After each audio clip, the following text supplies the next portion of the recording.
OmegaMetroid.com is here. We're so proud to finally share our website with you, giving Metroid fans a dedicated one-stop shop for the latest news, fan creations, walkthroughs, maps, and of course, the latest episodes of the Omega Metroid podcast. That's not all. If you'd rather listen on YouTube, you can check out episodes there. And if you really want to take your Omega Metroid experience to the next level, consider supporting us on Patreon. You'll get access to special Discord roles, a platform on the website to promote your projects, exclusive bonus shows, and so much more. Memberships start as low as $1 a month. OmegaMetroid.com is the source of all this great content. So whether you're a new Metroid fan or a series veteran, OmegaMetroid.com is the place for you. Check out OmegaMetroid.com today.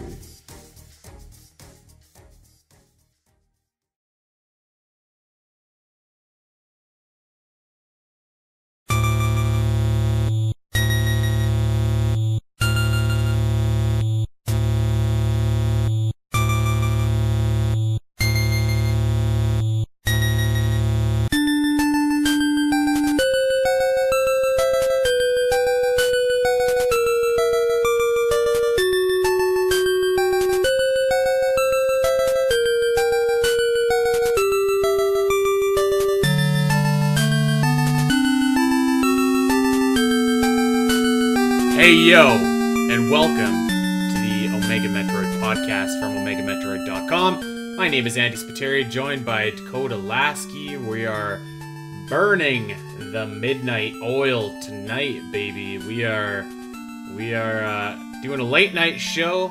There's no place I'd rather be, Dak. How are you? Oh man, I'm exhausted. I'm not gonna lie, man. It's been a long week, and it's only Monday.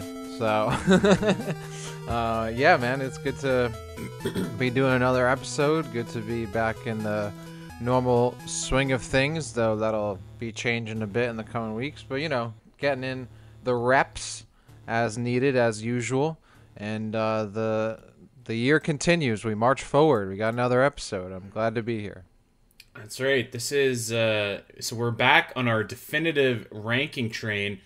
And this is the first definitive ranking in almost 6 months. So it's the first one that we've done since Metroid Dread came out. And that was back in November. So wow. We are here to kick it old school as school gets, and do a definitive ranking of the original Metroid, aka Nestroid, which I feel like we might be referring to it as. Really quick, just, you heard our homage at the top of the show. Just want to give a shout out to Scott Hall, who just passed away a couple hours before we are recording this. One of my favorite wrestlers as a kid, and I thought that dude was, like, the coolest guy. This guy was cool personified, so rest in peace, buddy. Absolutely. It's too bad. Yeah, it really is, and I can't imagine what, his family and friends are going through, Kevin Nash, Sean Waltman, guys who grew up in the business with him. Another favorite wrestler of mine as well. And, I was a fan of Razor Ramon, but as a WCW kid, just straight up Scott Hall and the NWO, man, like there's nobody cooler. Yeah, he was that dude, and it was great to see how well he had done, recently health-wise, right? Like he had done a lot of good work with DDP and had really been, I would say, gotten a lot of time that maybe he didn't expect to have. So I'm sure he was surrounded by, friends and family and tons of people who loved him and will continue to love him. And it's a real shame that he's passed away today. So yeah, that really sucks. I think, just to touch on what you said, I think that this is time that maybe people didn't expect him to have these last couple of years. Exactly, so yeah. It's great to see that, and what a positive legacy that he leaves. So yeah, rest in peace to the bad guy. Rest in peace, absolutely. Yeah. All right, well, let's get it going here. We are talking about the original Metroid here, and we're definitive ranking. And since it's been a while, I'm just going to break it down what exactly definitive ranking is. So we are going to rank this game based on the 10 criteria that we feel make up a great Metroid game. And those criteria are the world and atmosphere, so the vibe, the setting, the mood, what's that like? The art style, so the design of Samus, the enemies, graphics in general. The story, what works, what doesn't. Pacing and progression, if is there any parts where the player is bogged down, lost, without recourse, anything like that. The gameplay, or the quote-unquote gimmick of the game.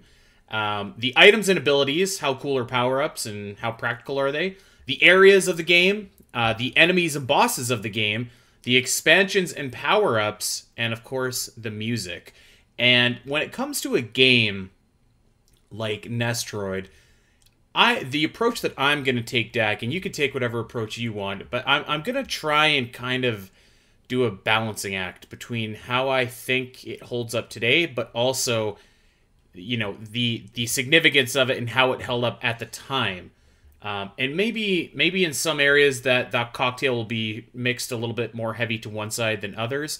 But I'm going to try and put on a hat that, because, this is obviously an old game and a lot of things don't hold up. So I'm going to try and be a little bit fair to it and try and think about what, the gaming situation was back in the late 80s.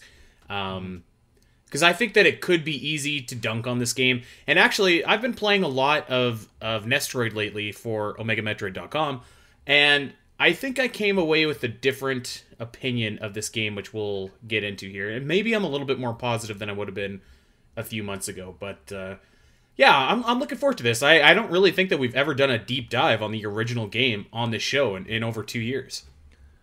No, I don't think we have, right? Because this game is... Well, in a lot of ways, you can tell how the fundamentals of what was established in this game really carried through the franchise. And in a lot of ways, on the other hand, a lot of this game didn't age too well, in my opinion. So I think it's a very half and half for me. And I think I'll mostly kind of look at it from the lens of playing it today, but at the same time, we'll do my best to keep it kind of, in context of what it meant at the time and how it, what it is for an NES game, to compare it to like Dread in some ways. Like, obviously it's just not going to stack up, but of course I think there are a lot of good things about this game that do stack up, or at the very least can be appreciated still in 2022 and aren't just, hand waved as, oh, this is an old game, boomer game, whatever. That said, there are certainly aspects of it. Before we continue, actually, just a little fun tidbit. This Metroid NES came out in August of 1987, which was 6 years before I was born. But around that time, and within the days of the game coming out in North America, Scott Hall, Razor Ramon, was wrestling in AWA with Kurt Hennig, with Larry Zbyszko, and was wrestling actively around the time of the game releasing.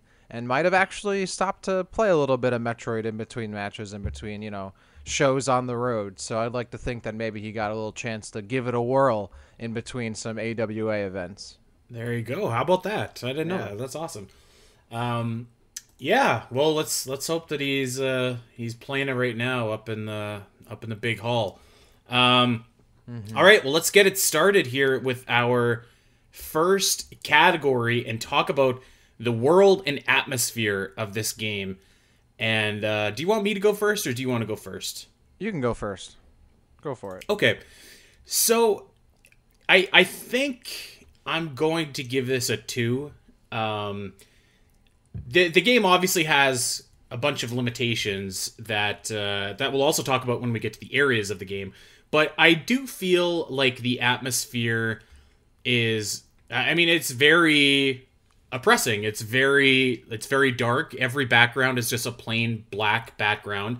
It feels like a dark alien planet. And you do, by virtue of the way that this game plays, which again, it kind of bleeds into another category, you do kind of get the feeling that you are lost and that you are alone and isolated. You know what? I could even be convinced maybe to go up to a 3 which I think I might do because I think this might be actually one of the higher categories that this game excels at. But it ironically, to the detriment of some of the other things on this list, gameplay, areas, art style, perhaps, I think that it actually does build an atmosphere that feels tense and dangerous and lonely, which I don't know if the game maybe is always intending to do that and intending to be frustrating and desolate, but I do think that it does that well. So yeah, I'm going to up what I said to a 3, actually, just to be a little bit more positive. Yeah, I agree with pretty much everything you said. I would actually give it a 4. You mentioned the just the straight up black backgrounds, and that's what sticks out to me the most when you play this game. Because when you think of like Super Metroid, you have like some really nice detailed backgrounds, even for its time on the Super Nintendo, and then obviously you get a lot more of like dynamic backgrounds and contrast in like Fusion and Samus Returns and Dread. You obviously have the benefit of it being in 2.5D with the 3D background, so you get even more. But I think less is more with this game because you don't have anything in the background and just completely blank. Your mind kind of fills in the blanks for you, and it really like there's nothing there, so it feels absolutely desolate. You never know like really like what could kind of come around the corner in some ways, right? Like where you are at some points is not exactly clear, as it doesn't draw your eye away too much. It kind of like in like your peripheral almost at times, you kind of have in the back of your head that there's more going on, or that there's a lot that could be filled in. Your brain kind of does a little bit of that and allows your imagination to kind of run wild a little bit. And having just a completely stark dark background, I think also adds to that sense of isolation, because there's no give back, right? You're looking into a mirror and nothing's looking back at you in a way.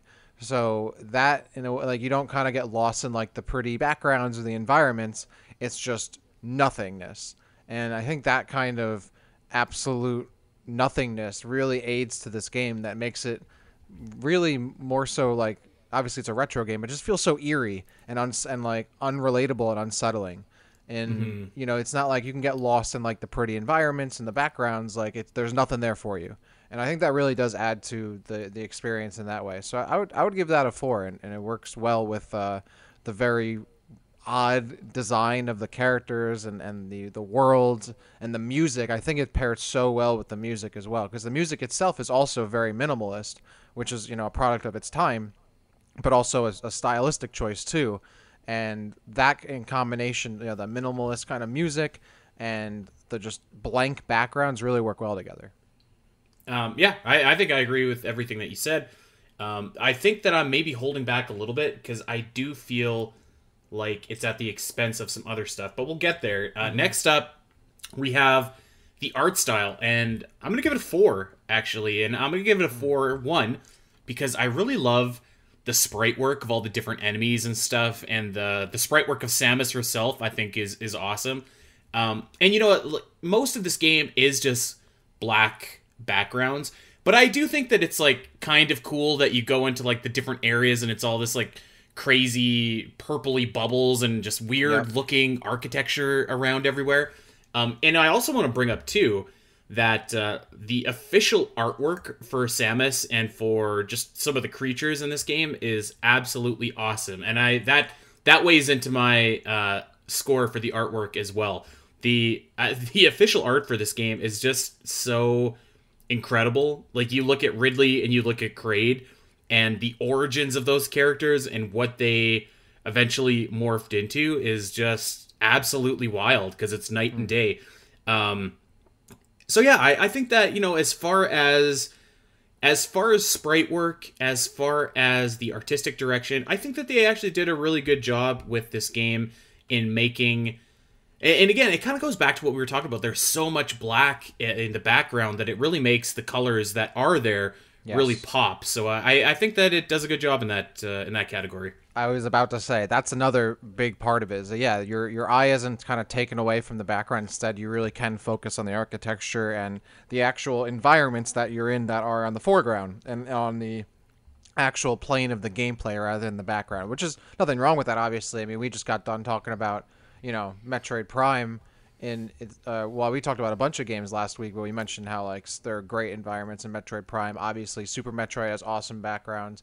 Dread has awesome backgrounds. Samus Returns, even Fusion. But when you don't have any kind of background at all, you have to focus on the environment itself, that you're on the same plane as what Samus is on. So I 100% agree, and I love the dichotomy of kind of what you'd expect from an alien world, and then stuff that just feels so outlandish. It's almost in like another dimension, and that's what I love about. And Metroid does that really well in a lot of cases. And I think it's maybe kind of strayed away from that in some ways, and I wish it would kind of get back to that and feel like it was a bit more abstract and weird. I'm actually going to knock it down to a 3, though, because I agree with everything you said, except the sprite work for the enemies is great, but for Samus and for the bosses, I just can't, just doesn't work for me. Like, Samus looks so dopey. Ridley and Kraid I love Samus. Look so she looks dopey. so cute. They like if you were like, when you look at Samus, at times I'm like, what is that supposed to be? Like, I don't even like. It's such a weird, like, is as if someone had never seen like a human walking before. Like, just her helmet looks so off to me. I think that's the biggest thing, is her helmet looks so bad. Maybe not bad, but just like it's way too it's like she doesn't have a neck. You know, which I guess makes sense. You can only put so many pixels into it, but it's very weird to me how it's shaped. Kraid and Ridley just look so silly. Mother Brain looks awesome, but like Mother Brain. You know what? We didn't mention the Metroids either, which the Metroids maybe are cool. They might not have been beaten since this original game. Actually, they look spectacular. But you can't really mess up that design. I think it's like a big but it's just such a great blob, design that this game created. I agree. I'll definitely give you Ridley looks maybe a little bit silly. Yeah. Although I like the way that Kraid looks. I do gotta say he's got that menacing dinosaur gimmick going on. I like it. He's got a dinosaur thing going on. I wouldn't say menacing, but I think Samus is the big drawback for me. Samus just looks so silly to me, and it's such a stark contrast from every other Metroid game, even like Metroid, the original Metroid 2. Like, Samus just looks so much better in every other Metroid game that comes from it.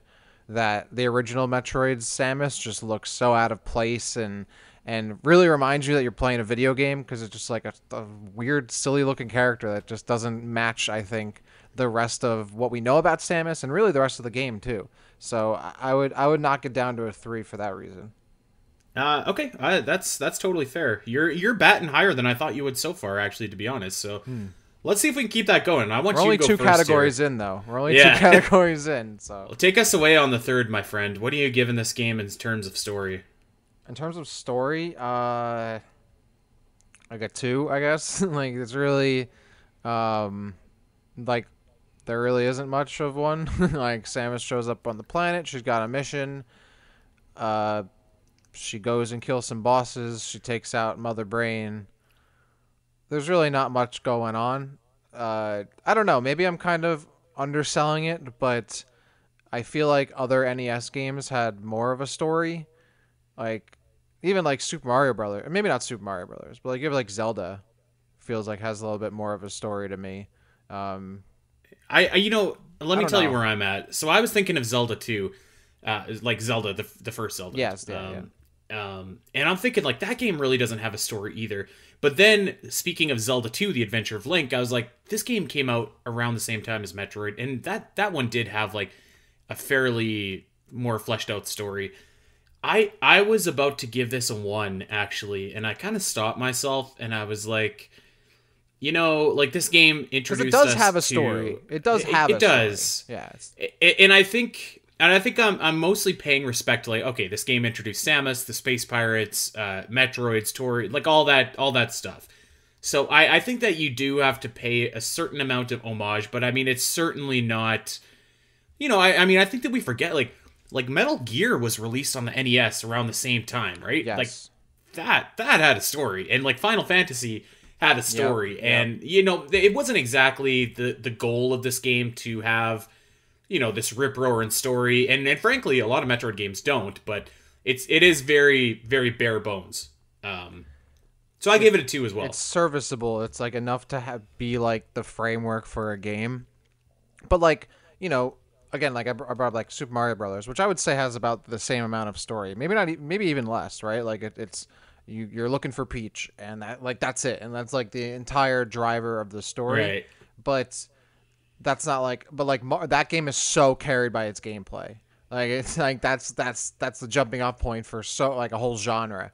And Metroid NES, I would say, is to a degree, but Super Metroid really kind of defined what we now know is like the Metroidvania genre in a lot of ways.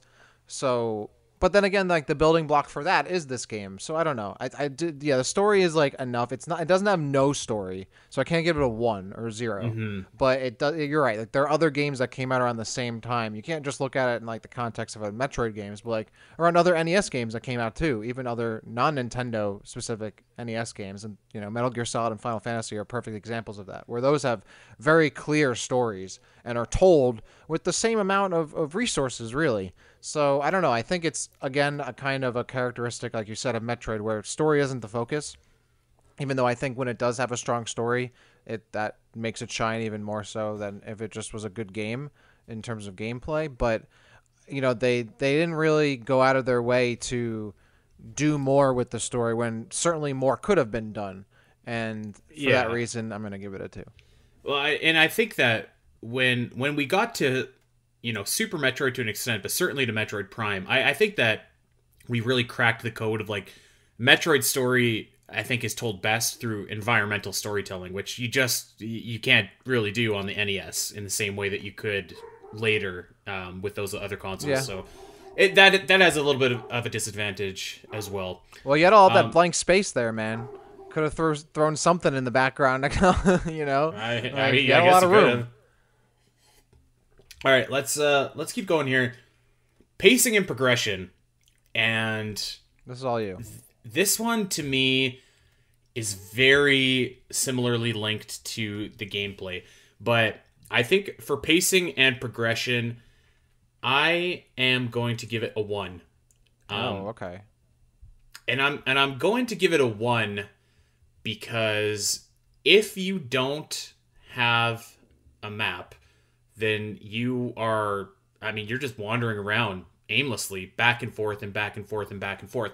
Now, the tricky thing here is like that's really what this game was intended the players for. Like that's what the game wanted the players to do, is to wander around back and forth, is to kind of make their own map. That's really how they sold the length of the game, the longevity of the game back there, or back then. So on one hand, I feel like I should cut a little bit of leeway, but then on the other hand, I play it in 2022 and it's just like without a map, which bleeds into the gameplay, which we'll get into next. It's like this is just a very frustrating experience because you're lost all the time. You've grinded to your progression is really just grinded to a halt if you don't have some semblance of area or where you're going. And while I do think that this actually does add to the ambiance and the atmosphere like we were talking about, because it does make it feel more oppressive and desolate and lonely and frustrating, I think that's to the expense of the pacing and progression, where as great as creating that atmosphere is, it's just I don't know how you play this game without a map, and the map is not included anywhere in the game. So that being said, like I said, this kind of bleeds over into the gameplay as well, because no map is obviously a big part of the gameplay.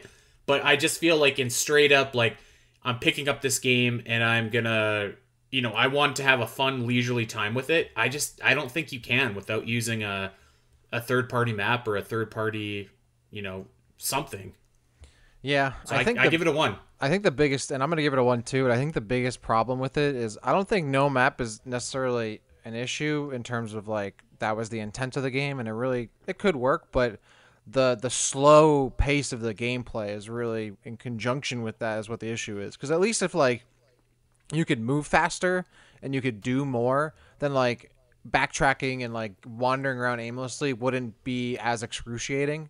Like without a map, you could eventually figure it out at a quicker pace, but because you don't know where you're going and you like are moving so sluggishly and you don't have like a shine spark or a speed booster or anything to make you go faster in any kind of way whatsoever, you're just moving at the same pace all the time. Like it really starts to drag on you, I think, and it's begging you to look like it's a solution that a player is always going to look for. You know, like they're like, all right, I'm going to look it up. Like I'm going to look it up. I'm going to look it up instead of kind of dealing with it, especially these days with how prevalent looking things up is in 2022. But even maybe 10 years ago, 20 years ago, you'd still do the same thing. And it's just the game doesn't give you the tools to overcome that like aimlessness. It kind of just like, well, yeah, well put.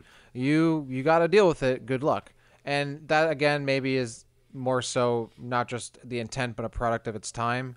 But at the same time, I don't, it wasn't impossible around then to like incorporate some kind of system that would help players be less lost. But I really think that might have just gone against the intent of the game developers at the time. But that is one of the aspects of this game that just did not age well. Like I'm okay without a map if you give me the tools to overcome not having a map. But if you're going to make me run through mud and not give me a means to get away from that as soon as possible or figure out my way a little easier, then I'm going to be like, well, screw this. So yeah, it's a 1 for me as well.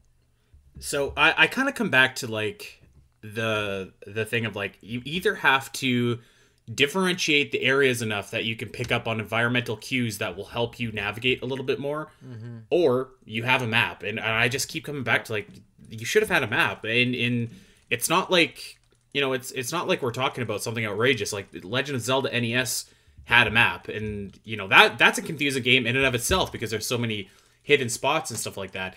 And I don't know, like I know that Minneapolis King was just like, I'm going to play this game and make my own map. And that was like how he enjoyed playing. And you know what? I suppose that is the intention of the game. But I mean, if you just... That's true. It all comes down to like, if you want to pick up and play this game, it's just like, I don't know. I just can't see anybody breezing through this leisurely in a one sitting or something. Yeah, like that. That's a good point though, because we're looking at it the context of nowadays where it's instant gratification, or the access to knowledge is a lot higher than it was back in the 1980s or whatever it was.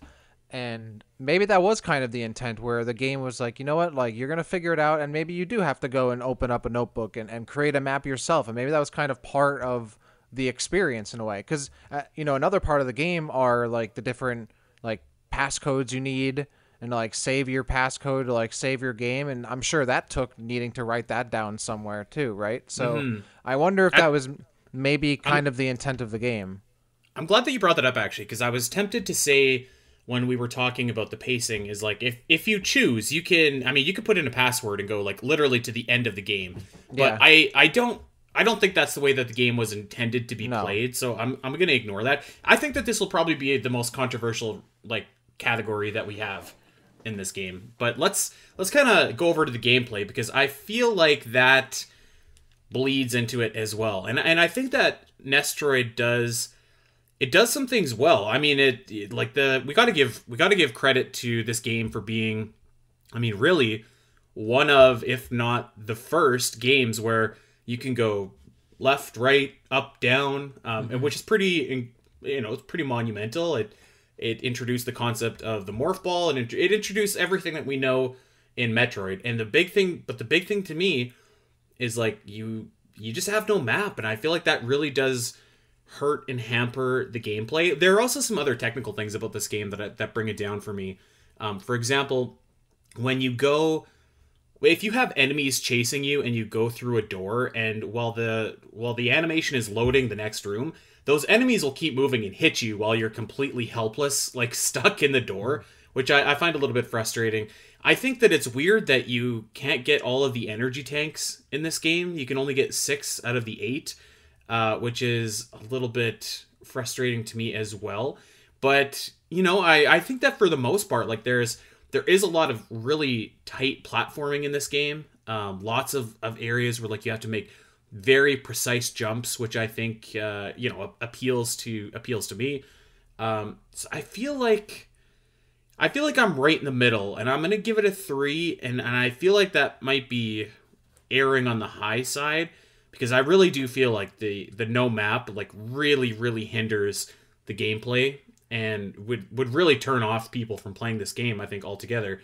But all those other positive things, plus the integration of the the passcode system that does kind of alleviate some of those pressures a little bit. I think I can be okay with giving it a 3, somewhere right in the middle. Yeah, actually, I give it a 3 as well for everything you said. But I think the thing that sticks out to me really the most is that this game really nailed like the enemy types and how you fight against enemies. Like Super Metroid, Metroid Fusion, even like the Prime games brought some of these enemies back, and like even like you see them kind of in Samus Returns and Dread. Like some of these enemies like were just formulated really well early in Metroid's history, and like those designs stuck really well and aged really well. Like you go back and you play Super Metroid or Fusion or Zero Mission, and you're still fighting Zoomers, you're fighting Screes, you're fighting the Deskigas, and you're freezing Rippers, right? Like those are aspects of Metroid games that really aged very well, and those all come from the original Metroid.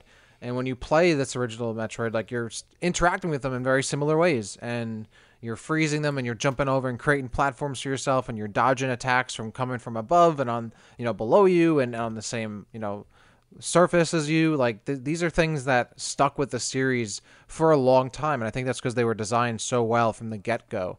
And a lot of really good NES games share that trait, right? Like really classic enemies from a lot of classic NES games ended up appearing very often in the later games in those franchises, not just because, they reused the assets, or they reused the enemies, or they were calling back to them, or they just, kept them there because they were part of that world. But I think because all those designs worked really well and translated really well to future games. And I think Metroid shares that. Like you can, like when I went back and played this, for what little I did, like the stuff that I know from playing like Fusion a ton of times and Zero Mission, all that, like that still applies to what you have in the original Metroid. And these enemy types are so recognizable. Their names certainly aren't. And as I was like playing this game, and I looked up a bunch of like the enemies just so I could like learn their names again. Like obviously there are a bunch of enemies, like I know the names, but like there are so many enemies in this game where they just came up with some random ass name,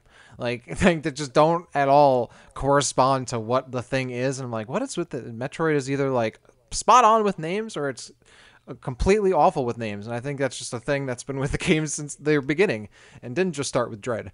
But yeah, I think the thing that keeps it at a 3 for me, maybe doesn't lower it to a 2, is that the gameplay surrounding and the enemy types, not the bosses. I think the bosses are another thing, because I think the bosses are not great in this game. But the general enemies that you fight are really well designed, and gave you that core Metroid gameplay that carries through future games really well. Okay. Well, I was going to say a lot of that about the enemies as well, but I was going to save it for enemies and bosses. Oh yeah, well I guess, but it's like integral to the gameplay, I guess, too. I mean, yeah, it is. It is. So I guess besides enemies, though, I mean, I agreed with everything else you said. The map certainly is part of it. It does feel a bit sluggish. But at the same time, yeah, it just kind of puts you out there. You can go in any direction. You really kind of make it go on. You got to make it on your own, and you don't have a lot of help for that. I think that's for better or for worse. Very Metroid in its design. But yeah, I forgot that's another category. But I guess that those are very tied together. So. And you know what? I mean, a lot of these categories are kind of derivatives of each other, but we're almost to enemies, so let's keep on trucking along here. And we'll talk about the items and abilities. And okay. I think... I don't know. Do you have a score for this? I'm kind of going back and forth in my head. You could tell that I didn't actually prepare before this. I'm just kind of doing it on the fly. Oh, no, Andy. I know. How could you say that? I think I have a score in my mind, but I want to hear what you have to say to see if you can influence me. No, I wanted you to go first, but I guess since you want me to go first, I'll go first. I don't know. I gave it a this is one of those categories where it was hard for me to look at it in the lens of like what was possible then, and like as opposed to what's possible now. So I don't know. I gave it a 2. I feel like everything's kind of underwhelming in this game. Like for its time, it was cool, but like I feel like other power-ups in other games were just feel like a lot more dynamic and feel cooler to use. And I don't know. There's nothing really stands out to me too much in this game. It doesn't have like a real like what's the word, like killer app or killer thing that kind of sticks out. I don't know. I'm kind of at a loss for this one too. I guess I'd give it a 2. You didn't influence me the way that I was hoping that you would. Yeah, I'm sorry. All right, so I had written down 2, and I think I'm gonna stick with 2. And I actually disagree. I think that this game does have a killer app, and that is their screw attack. And like once you get that, Okay. this game like completely changes. It is so much like easier. It's so much more user friendly. But I think that everything outside of the screw attack is pretty. Like, you start off and you get the long beam. It's like, okay. You get the high jump boots. It's like, okay. Yeah. Then, I mean, you do get the ice beam and you get the wave beam, which are kind of neat. But I also feel like it's a little bit disappointing, going back to the gameplay, that those don't stack on each other. You can only have one or the other, which is also something that we saw in Metroid 2. But speaking of Metroid 2, like, that game, which is on the Game Boy, so I mean, it's basically running on an as powerful or less powerful engine as Metroid NES. I mean, that game has some really cool items in it. It's got 4 different beams. It's got the space jump. It's got the spider ball. Like, that one I feel like has some really cool items. Whereas this one, it's like you don't really get anything all that incredibly dynamic. Like, for the screw attack is an incredibly awesome item, but it's just a jump. It doesn't really change how you play or anything like that. So I was going with it 2, and I think that I'm going to stick with that. The other thing about the items in this game, which again goes back to the gameplay, is they are they're impossible to find if you're not using a map. Like, I challenge anybody that's playing Metroid for not even the first time, but maybe the first time in a while, to like tell me how you get the screw attack, because it's a combination of invisible walls and invisible blocks and it's just like, it's very convoluted. So I don't know if I can go to bat for the items like I was hoping to. I was hoping that maybe you could sway me, but I don't think so. Well, I don't think. I'll admit that you make a good point about the screw attack. I won't change my score because I don't think I would change it just on the one item that really does change things up. But I think the biggest thing for me is that, like, there are 2 other games that kind of stick out to me in terms of, like, wow, these are like abilities and whatnot that really kind of stand out a lot more for an NES game. So I think of, like, the original Mega Man, for example. Like, that is a game where it's very defined. Right. By Yeah. its abilities, and that they really change up the game, like, almost every time you pick up a new weapon, right, and you beat a new robot master. So, like, that's one. And then you have, like, again, Super Mario Brothers, where, like, there aren't too many different abilities, but man, like, you don't forget about the Fire Flower, you don't forget about the Starman. Like, those change up the game, and they change up the game quicker, and you get them a lot earlier too. To your point, right? Like, it's not a hard, like, task to get those things, and they really work in conjunction with the other aspects of the gameplay loop. So I think of those games immediately when I think of this. So I don't know. I mean, you're right about the screw attack, but I would still, I don't know. Maybe I'm giving a disservice to the different beams and whatnot, maybe, but I just, it's hard for me to think in context against, like, even like Super Metroid, which just does everything better and not too much later, one Right. console later. So I don't know. I'm going to keep it a 2. Yeah, and I mean, I think that's fair. Like, the screw attack is an awesome in-game item, but I think to your point, like, you can play Metroid without ever getting anything other than 5 missiles and the morph ball, and, like, Yeah. the other stuff helps you, but it's not crucial to the gameplay, which Also is true. too bad. Because, like, you brought up Mega Man, and that's like, and then granted, Mega Man has a little bit of an advantage because it's certainly smaller levels that That's also they true. deal with. But I do think that, like, you get those different beams, those different weapons and stuff in Mega Man, and it really does, like, completely change the dynamic of how you fight, and especially the way that they actually interplay with bosses. Like, it would have been really cool if, like, there was a beam that Kraid was weak to, or there was a beam that Ridley was weak to, and, like, if you got that, if you took the time and actually found it on this desolate planet, you could you could go and be rewarded for that with smoking Ridley in like 5 seconds. And I guess to an extent you sort of can do that with the wave beam, but I don't know. I feel like not really. So yeah, it's I don't know. I wanted to love the items a bit more. I respect this game for setting up the morph ball, for setting up the screw attack, but like other than those, like the missiles weren't exactly a revolutionary power up. A high jump and a long shot aren't exactly revolutionary items. They're just extensions of what you already have. The ice beam was pretty cool, but yeah, it's hard to give him much more than that, I think. All right, I'm interested to see what you're gonna say about this, and of course I'm talking about our next category, which is the areas of this game. I'm feeling I don't know, I'm feeling maybe another 2, but I could be a little bit generous and bump them up to a 3, and for a couple different reasons. Like, obviously in Metroid NES, every area is essentially identical except for the color palette of the blocks and the architecture and the bubbles and stuff like that. But I do think that despite that, this game actually does a pretty decent job, given the limitations that it has, in kind of theming all the different areas a little bit. And granted, a lot of that is due to the music. But still, like, you go down into Ridley's lair and like everything's got this purple hue, and there are very distinct enemies that you don't see anywhere else. And I do think that like it creates a little bit of a cool atmosphere. Like going into Kraid's lair, it's like you got this green jungly aesthetic going on. Mm-hmm.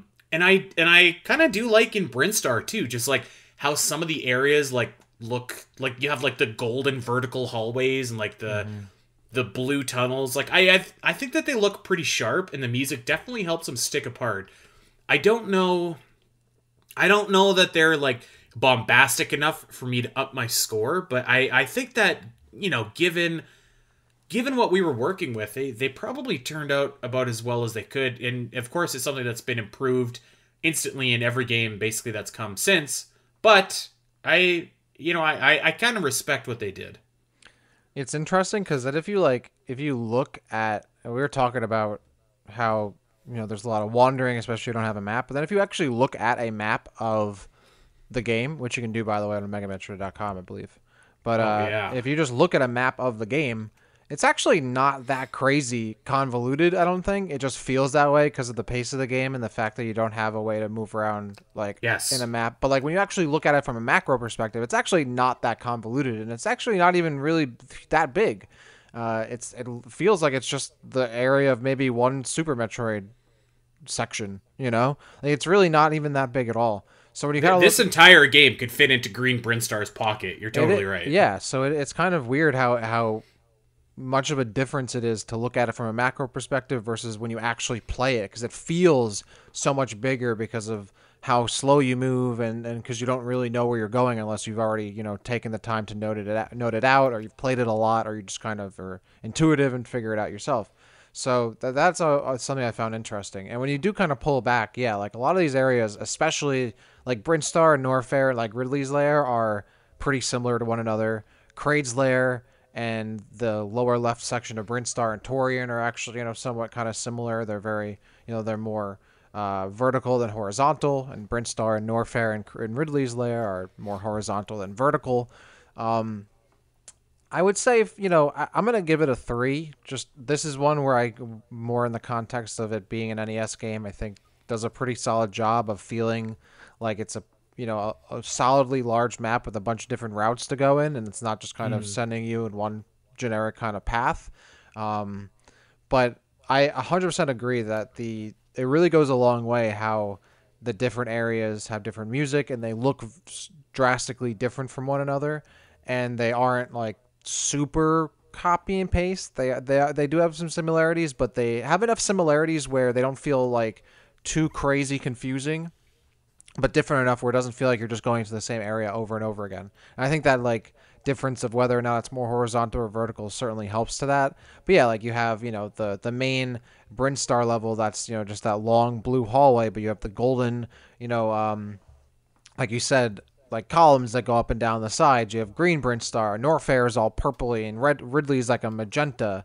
Kraid's lair is oddly like, you know, a mixture of blue and green, and Torian, which is like a steel, right? Like it certainly adds to that feel of you have areas that are maybe quintessential kind of sci-fi-ish, and then other areas that just like more like demonic and feel more fantastical. And that, I think, it does that's a really solid thing that this game captures, because there are a lot of other games I think from the NES that like don't have a lot of dynamic different areas and don't feel very different. And Metroid, I don't think, is one of those. I'm gonna keep it a 3, and I think this also goes back to like the different architecture and the environments you're in are just really, really cool and well designed and fun to immerse yourself in. So right. I'm gonna give it a 3. I think you almost convinced me, but I think I'm gonna stick with a 2, and kind of going back to what I was talking about at the beginning, where the world and atmosphere excels at the expense of some other things. I think that just because everywhere in this game has that dark black background, it does kind of homogenize the areas a little bit, but I think that I'm going to give an extra point when we get to the music, because I do think that the music really is what, you know, sells these areas as as the cool areas that they are. All right, well, let's talk about enemies and bosses. You kind of talked about them earlier, and I'm going to basically echo everything that you said. I'm going to give this a 4, actually, and more so for the enemies rather than the bosses.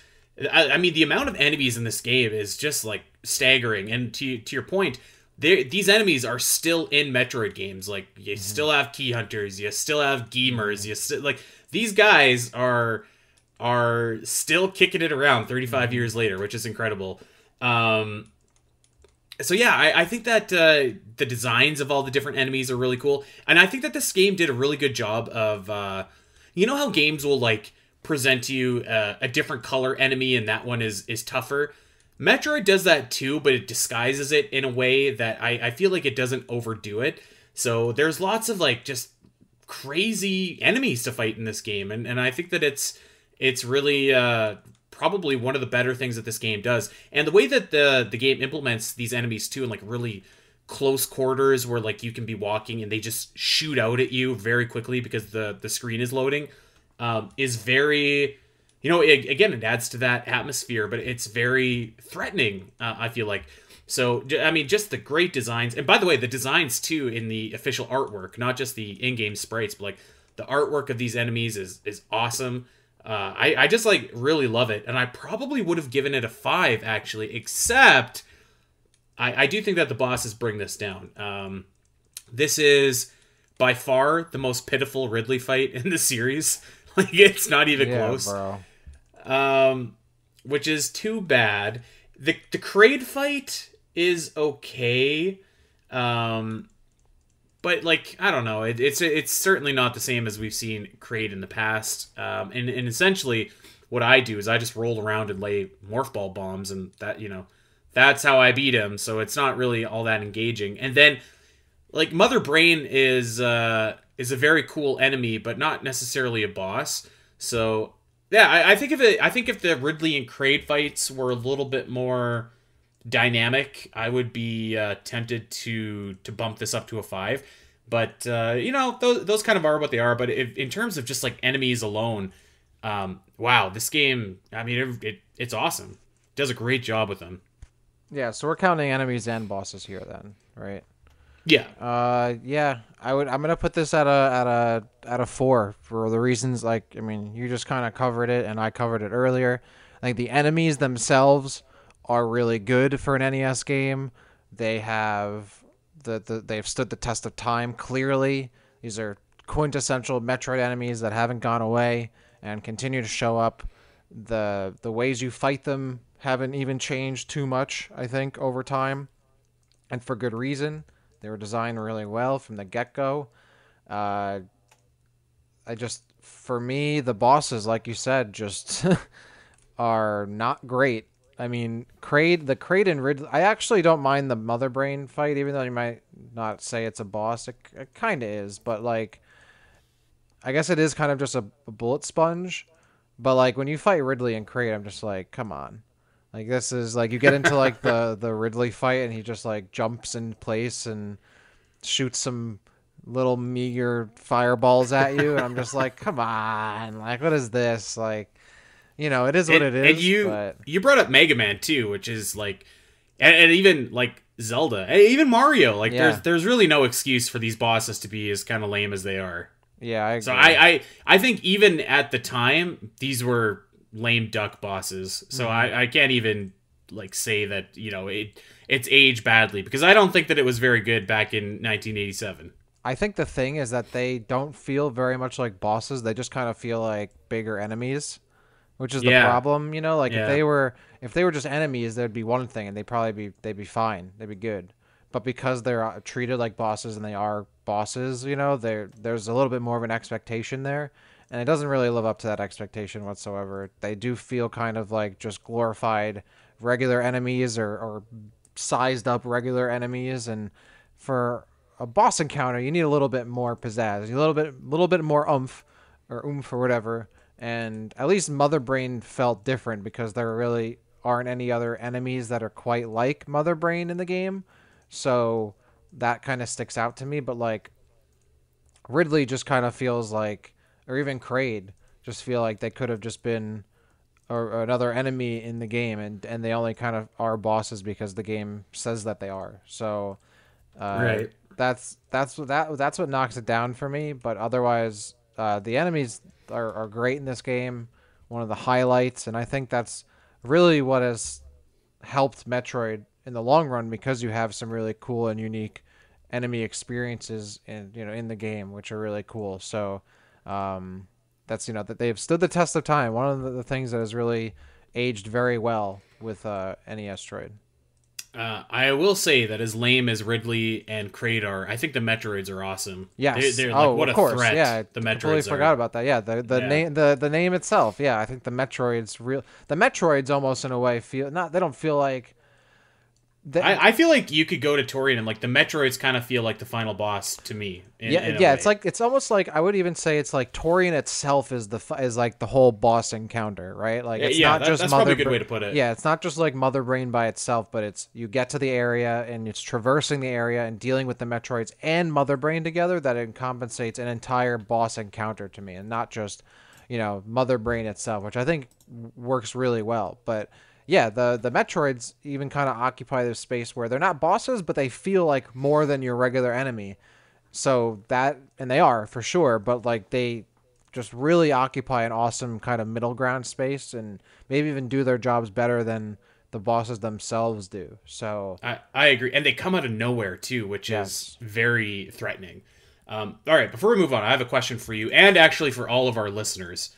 In the history of video games, has there been a bigger glow up than Ridley from Nestroid to Super Metroid? I mean, oof. He got quite the upgrade from the first game to the third game. Just throwing that out there. Think on that, and let's talk about it in the Omega Metroid Discord. All right, let's go to expansions and power-ups here. This is always a favorite of mine, because one of my favorite things to do in Metroid games is collect all the items and do the puzzles and all that good stuff. And I'm going to give this a big fat 1, because, this kind of goes back to the premise and the gameplay of Metroid, where unlike other games in the series, except for maybe Metroid 2, it's not really about doing anything to get the power-ups, but it's just about finding them, which could be fine if you had a map to help you navigate anywhere. Almost every single missile expansion in this game is found by you just like walking along a hallway, and then poof, it's right there. In particular, like on one hand, this is kind of helpful, but on the other hand, it's somewhat anticlimactic. In Upper Norfair, there's like probably about 8 missile expansions just like sitting right beside each other. So it's just kind of like, oh, okay, I guess I'll just take all these missiles, which is great for, fighting Metroids and fighting Kraid, but it doesn't require any skill or any know-how to get them. And I would really say that about every expansion in this game. None of them really require any skill or anything special that you need to do. in order to get them. And again, I kind of look at Zelda as a contemporary and say that, like, that game had a couple different puzzles that got you a couple different items, and maybe we could have done something like that in Metroid. Even if you had to, like, defeat a tough enemy in order to pick up a missile expansion if there was an enemy in the way. There really isn't an example of that. It bugs me, too, that you can't have all the missile tanks, or not all the missile tanks, I'm sorry, all the energy tanks. Yep. That you're capped out at 6, which just seems like outrageous to me. And there's no good reason for that. So I don't like that. And I mean, there's nothing really to say about the expansions, because all you do is have to find them, and having to find them is frustrating because you don't have a map. So this is a 1. I 100% agree. There's like, you don't even have like cool kind of puzzles really to figure out to get them, and there's really no urgency, I think, in getting them in the first place. So I'm kind of with you there. I don't have too much to add. I'm not someone who's, again, a full super kind of crazy completionist in the first place, but this doesn't really kind of hit the balance of like making me want to get them in the first place. And as you said, a lot of them just kind of are there, and you're like, all right, well, I'm gonna grab them, I guess. So cool, great, awesome, and then you kind of move on. So not as underwhelming as maybe other, like, just upgrades in general, or maybe actually more, I would say more underwhelming. Yeah, just kind of very blah. I don't have much to say about that. I mean, there's really not much to say about them because there's nothing to them, unfortunately. Yeah. All right, we always save this category for last because I feel like you can always almost count on this delivering and giving us a happy ending to the show. Let's talk about the music for this game. I'm going to give it a 5. Oh. A couple months ago, you asked me when I wasn't there on a show and you were doing, like, ranking the soundtracks or something, and I dogged on the Metroid soundtrack for some reason, and I don't know why. I think I just made my ranking really quickly, and I gave it to you, and I had Metroid at, like, a D tier or a C tier or something. So I'm making it up for today. Truth be told, maybe it's more deserving of a 4, but I feel like I just want to give, like, one happy score to this game. And I'm also going to kind of let the, what I was saying earlier about the areas and how they feel different, even though they really look almost identical except for the colors. I feel like I'm going to give that credit to the music of the game, because the music just helps theme the areas so well. I think it does a really good job. So running through, I mean, obviously we have the iconic title theme. We have the iconic Brinstar theme. I'm not really a big fan of the Norfair theme, but I love the Ridley theme, and I'm surprised that it hasn't really come back that I can think of in Metroid games, because I think it's absolutely awesome. And of course the Kraid's Lair theme, which I think Super Smash Bros. Melee really made famous. Like, those are all really great tracks. The item room track is solid. The ending credit track is solid. Like, every track on this is really solid. And there's something, I don't know, there's something about that kind of chip tune, like NES style of music that I find comforting. But it doesn't sound, like, annoying. Like I feel like Game Boy Advance games in particular haven't, like, that sound chip to me just sounds kind of aggravating, where there's something smoother about the NES sound chip. Duminal is losing his mind somewhere because I'm not good at describing music, but yeah, I'm going to give this one a 5. There's so many iconic tracks that came from this game. The way that the game actually uses the music in the environments, I feel like, is just really smart, really clever, and really helps the game differentiate what otherwise could have been a very homogenous experience. So yeah, I'm throwing out the big 5.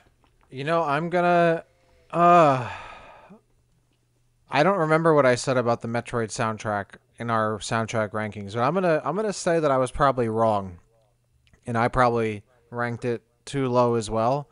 I'm also gonna give it a 5 as well. I really like the soundtrack here. It's, again, this is something that I'm thinking, actually in both contexts. It aged really well, and it was really good for its time, I think.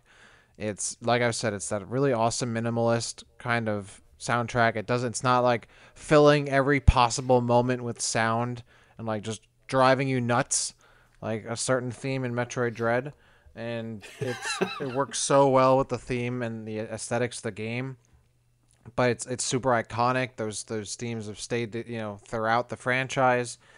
And they're super noticeable. You can you hear like maybe a single note or two, and you know exactly which track it is. And yeah, I surprised. I think maybe I was. I don't remember what I said on that episode. I'm not gonna lie. I don't remember what I say on most episodes, but I'm gonna wager that I was wrong because I'm more often than not wrong. Yeah, I think it's an underappreciated aspect of the game. It certainly adds to the atmosphere and the environments and making each, like you said earlier, every area feel distinct. Just going back and hearing it in all aspects, even just like the Brinstar theme, just like, wow, they nailed this way back when. Like, this is just perfect for its time and for the Metroid series in general. I really enjoyed like how it kind of takes you back, right?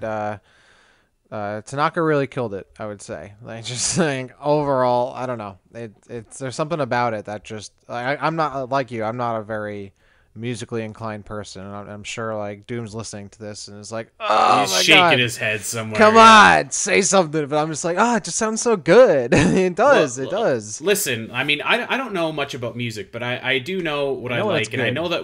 know that when I listen to this, I feel a certain sort of nostalgia. Even though I didn't play Metroid like until much later after I played Super Metroid. Yeah. It still makes me kind of just reminisce about that time and that area. And then, like I said, I've played a lot of Nestroid in the last couple months, more than I have in my entire life. And I really got an appreciation for the way that this game utilizes music. I think that it does a really good job with that. So. It just does so much with so little, which I think speaks Yes. volumes about great way to put it. about the soundtrack and the game overall. Well, I wasn't expecting this, Dak. While you were talking, I calculated our scores here, and Are they the same? Dakota Lasky has ranked Nestroid 1 point higher than Andy Spiteri has tonight. So you have an average of 2.8. I have an average of 2.7. Wow. So you know what? I think that, frankly, that's that's a lot better than I thought that this game might have ended up doing. Just based on what we maybe have said about this game in the past on the show. I think that a common thing that I think that you hear Metroid fans say is like Zero Mission has made Nestroid obsolete, and I don't really think that that's entirely wrong, but I do think that there is a place for this game in 2022 still, and I do think that it can be fun. And by God, if you want to watch me play this game on the 19th in support of the Trevor Project, you can do that. We're going to be doing a live stream of Nice. Nestroid, Metroid Dread, and Super Metroid. So that's going to be a good time. Yeah. I think it's still a game that can be appreciated, though.